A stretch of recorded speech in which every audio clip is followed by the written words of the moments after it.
pourquoi EducRDC demande l'autorisation d'accès aux SMS, appels et services d'accessibilité.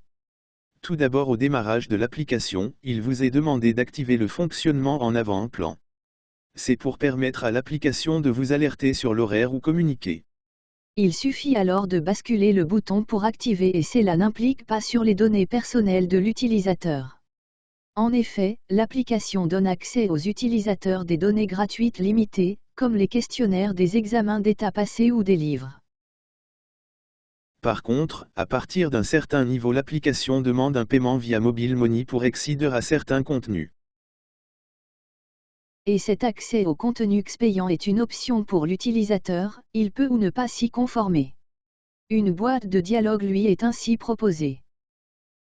Ainsi, un utilisateur par choix et non par contrainte peut choisir de payer et tomber sur l'activité lui présentant les 4 opérateurs Mobile Money présents au pays. L'utilisateur tombe ainsi sur une boîte de dialogue l'expliquant le pourquoi de la demande d'autorisation à l'accessibilité service, le SMS ainsi que le service appel. Étant donné que le code USSD sont très longs et complexes alors que le paiement est à faire pour une somme bien déterminée et pour un bénéficiaire bien clair, l'application utilise le SDKOV pour raccourcir et automatiser les étapes de transfert d'argent par USSD. À ce stade, l'utilisateur peut accepter ou décliner l'autorisation et l'application fonctionnera en mode gratuit. Ici, nous présentons l'écran qui demande le début des autorisations si l'utilisateur acte de poursuivre. Il peut ainsi commencer par l'autorisation des appels où il peut accepter ou refuser.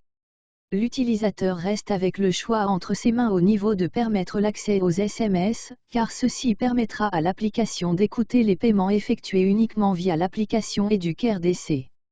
Notez que ces informations ne fonctionnent que sur l'appareil et aucun système ne collecte les informations. Alors que par choix et par contrainte, l'utilisateur peut poursuivre avec l'autorisation sur l'accessibilité de service. Nous notons ici que l'unique service ici est l'accès au code USSD afin d'automatiser le paiement s'effectuant exclusivement sur EducRDC. L'objectif étant expliqué au début, notre souci pour ces accès est uniquement l'automatisation des codes USSD souvent longs et complexes. Ce système nous permet d'offrir une expérience utilisateur plus conviviale lors de paiement de nos services par Mobile Money.